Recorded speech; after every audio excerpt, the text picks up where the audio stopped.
It is with a heavy heart that I embark on this video. Why? Because, look, I love Bloodsport. You love Bloodsport. Everybody and their grandma loves Bloodsport. You can put a group of complete strangers in a room, and the second they hear that Stan Bush screaming about fighting to survive, they'll instantly bond over the camaraderie of sweaty man-punching. I've literally seen it happen. But I am a man of learning and I cannot abide lying, and thus I had to report the awful truth. Frank Dux' life story is bullshit.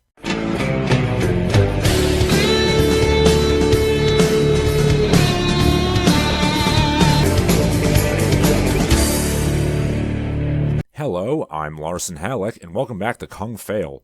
Yes, people, we're looking at the life of martial artist, Hollywood scriptwriter, and choreographer, Frivolous lawsuit filer, and Black Ops Medal of Honor winning super soldier, Frank Dux. No, it's Dux. Frank Dux is along the lines of Kung Fail alumnus Count Dante in that he does have legitimate training in karate and judo from the looks of it, but rather than just present his background as is, he would rather jack himself off with flights of fancy and amass a following of fellow Walter Middies. In fact, Frankie might actually suffer from medical disorders that cause delusions of grandeur, but we'll get to that. First of all, let us describe Frank Dux as described by Frank Dux.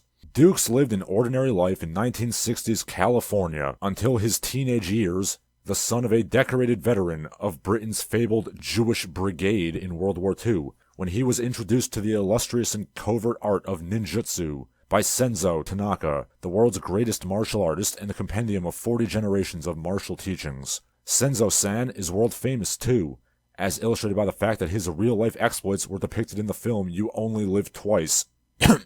Tanaka was Frank's shidoshi, which is a word that nobody except for the coolest of the cool use. Ahem. Dux then served in the U.S. Marine Corps from 1975 to 1981, where he was sent into Southeast Asia on covert missions that would earn him the Medal of Honor. He killed many men with guns, with knives, and his bare hands, and he described those in Black Belt magazine. And I quote, Frank Dux is a former consultant to the armed forces who has trained military units in blade use, who has used and blade combat techniques in actual combat in Southeast Asia. Black Belt magazine, October 1980. In 1975, he went AWOL from the Marines to participate in his greatest triumph, the Kumite, a secret martial arts competition in that wellspring of martial arts, the Bahamas. This was a 60-round, single elimination tournament that is held every 5 years. Why every 5 years? Well, undoubtedly because the stresses of running a tournament of that magnitude breaks the fabric of reality and necessitates a need for intergalactic and interdimensional travel, but more on that. Anyway, Frank won that tournament, defeating the uncountable legions of space aliens and alternate universe fighters from that nefarious other dimension where it's spelled Berenstein Bears, and Sinbad was in a genie movie called Shazam. He was accompanied by his friend, Richard Robinson, a state champion high school wrestler who competed in the lightweight category of the same Kumite tournament. Upon returning from the Kumite, Frank incorporated what he had learned into his own Dux Ryu system of ninjutsu. He wrote the aforementioned Black Belt magazine articles, he served as the technical advisor for films, he appeared on morning shows, and his greatest triumph was made into the 1988 masterpiece Bloodsport. He worked more in Hollywood, but never fought in another Kumite, and why would he need to? He was already the greatest fighter who had ever lived. What more did he have to prove? He just had to survey his pride lands and take heed of his kingdom. Perhaps training a few apprentices, but always secure in the knowledge that he was an awesome human weapon, to quote the Bloodsport trailer.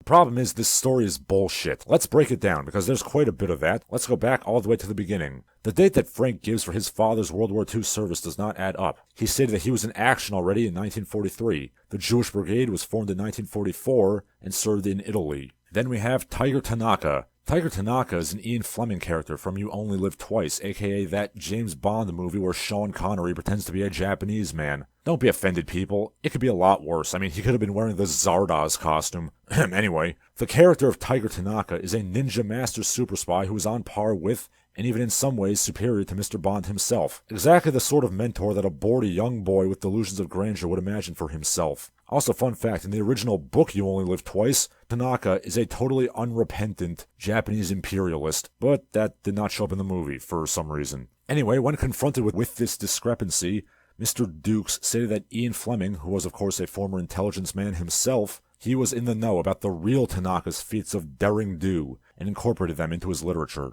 When further pressed, Frank Dux will point out that there are documents saying that there was a man named Senzo Tanaka that lived in his area in California, and that is indeed true. Various, government documents like death certificates and marriage licenses and such do show that to be the case.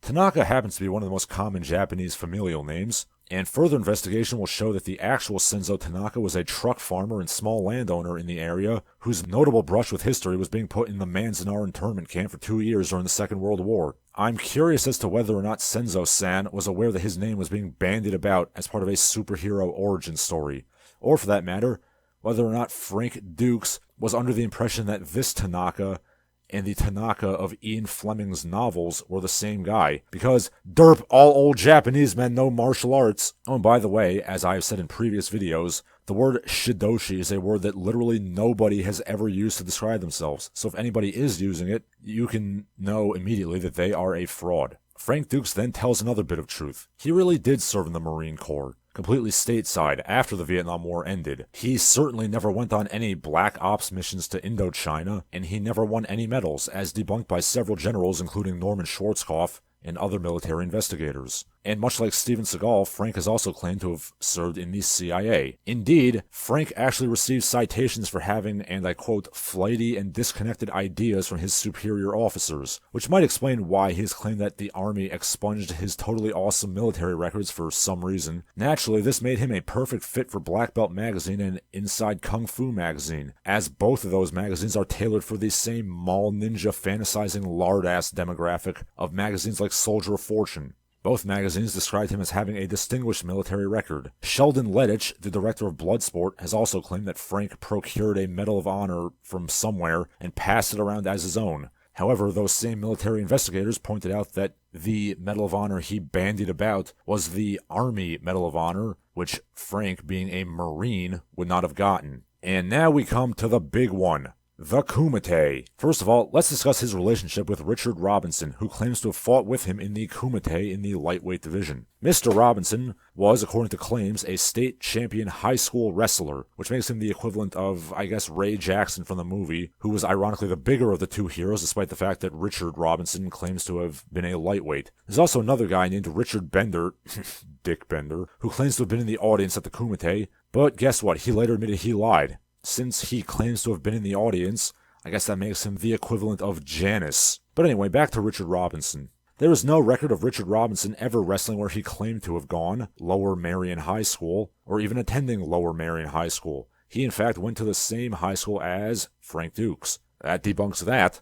Now, whether or not he and Frank Dux had the same crackling sexual chemistry that JCVD and Ogre had in the movie is left unsaid. I will have to believe that that is the case. Yeah, real talk for a second. Van Damme and Leia Ayres in the movie have basically no chemistry whatsoever beyond the obligatory sex scene, which was of course obligatory only because Jean-Claude likes showing off his fantastic buttocks, and because he apparently has a fetish for blonde journalists. Frank and Ray in the movie have better chemistry, and I am not the first person to point that out. But going back to Richard Robinson, that was an odd digression, there's no record of Richard Robinson having any martial arts training at all.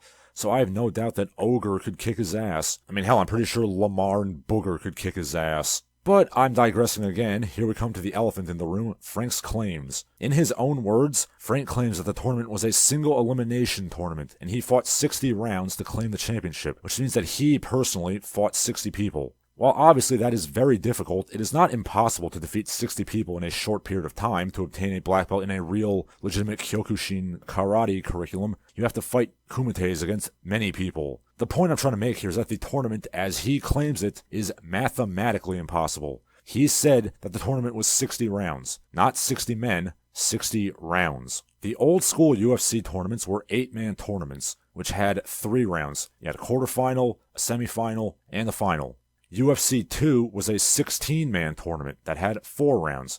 You had the round of 16, the quarters, the semis, and the finals. Occasionally, in the early days of MMA, you would have 32-man tournaments, like IFC 1 in Kiev. That was a 5-round tournament. So, notice the pattern here. 8 men is 3 rounds, 16 men is 4 rounds, 32 men equals 5 rounds. As the number of rounds increases arithmetically, 3, 4, 5, the number of men increases exponentially, 8, 16, 32. 2 to the power of 3 is 8, 2 to the 4th is 16, 2 to the 5th is 32. A hypothetical 64-man tournament would be 2 to the power of 6. 6 rounds, 64 men. A 7-round tournament would have 128, and so on and so forth. The point I'm trying to get at here is that a 60-round tournament would be 2 to the powers of 60, which would be 1 quintillion, 152 quadrillion, 921 trillion, 504 billion, 606 million, 846,976 contestants. I'm not sure if you're aware, but the entire population of the Earth is about 8 billion, and that's men, women, and children, which would mean that every man, woman, and child on Earth would have to have fought 144,115,188.076 times for this to be feasible. Either that, or the tournament included every man, woman, and child on Earth and fighters not from Earth. If we take Frank's words at face value that it was, to repeat, a single elimination 60-round tournament, that's 60 rounds, not 60 men, then we are left with one of 2 possible conclusions. A, Frank was telling the truth, which again means that the tournament had 1 quintillion plus fighters, and thus its ranks had to have been filled with alternate universe doppelgangers and various space alien. Or B, Frank was making it up, and he said 60 rounds because he doesn't understand middle school mathematics. You decide for yourself. Curiously, shortly before the first UFC tournament in 1993, Frank Dux picked a fight with karateka Zane Frazier, who proceeded to hand him his ass. Zane Frazier being a fairly mediocre fighter, as his record will show. Frank claims that Zane used brass knuckles as if that would help against the might of Frank Dux. I mean, come on, dude. In that Kumite, you have to fight Lord Zed and War Boss Thraka. How the hell could brass knuckles do anything to you? But what about the debunked, his supporters cry. How else did he break the bottom brick, but not the top brick, if not magical powers? The answer, my friends, is simple physics. Notice how he stacks the tiles and the bricks in this clip from whoever these people are, like not Regis and Kathy. Anyway, he's using the tiles as spacers between the patio bricks. Notice how he stacks it. Brick, tile, brick, tile, brick. So what this does is it concentrates the force into the next brick, and so on and so forth. You know, it puts it off balance and it puts a lot of pressure on that bottom brick and tile. And just a little bit of a punch can break it. It's the path of least resistance. I mean, it's basically a magic trick. Anybody can do it if they know how. Oh, let's not forget the lawsuits. Yes, I said lawsuit, not lawsuit. Because like any good martial arts fraud, you have to file a frivolous lawsuit. And what were his lawsuits about? He sued Soldier of Fortune for libel, for saying that his claims were fraudulent. He lost. Then he sued Jean-Claude Van Damme for a breach of contract over the Quest, which he lost. And really, you went to court over this pile of shit? Well, that's about it. Sic transit gloria mundi, Frank Dux, the Medal of Honor winning interdimensional traveling god of martial arts. He's still around today, or so he wants you to think. Truth is, he and Claude Swifty or Reagan are hurtling through the dimensions, fighting the forces of chaos wherever they arise, selflessly sacrificing their own happiness for a better multiverse. Oh wait, no, that's the ending of the original Final Fantasy. In actuality, Dux sits around basically playing with himself and occasionally opens up his yap whenever somebody shoves a microphone under his face. It's no longer the 80s, so he can't appear on morning shows to do magic tricks anymore. I highly regret that myself. But he has his fans, and he still has his delusions of grandeur. Like most TMA frauds, he lives on with a small remnant of what he once had, remembering the days when he could make millions by walking around in a gi and telling superhero stories about himself. Well, at least it turned out better than Ashita Kim, who literally lives in a van down by the river. I'm Larson Halleck, and I'm going to soulfully ride the subway as Stan Bush croons a power ballad. And now, a word from our sponsors. Hello, are you a fan of Larson Halleck and the Barbaric Gentleman? Of course you are, otherwise you wouldn't be watching.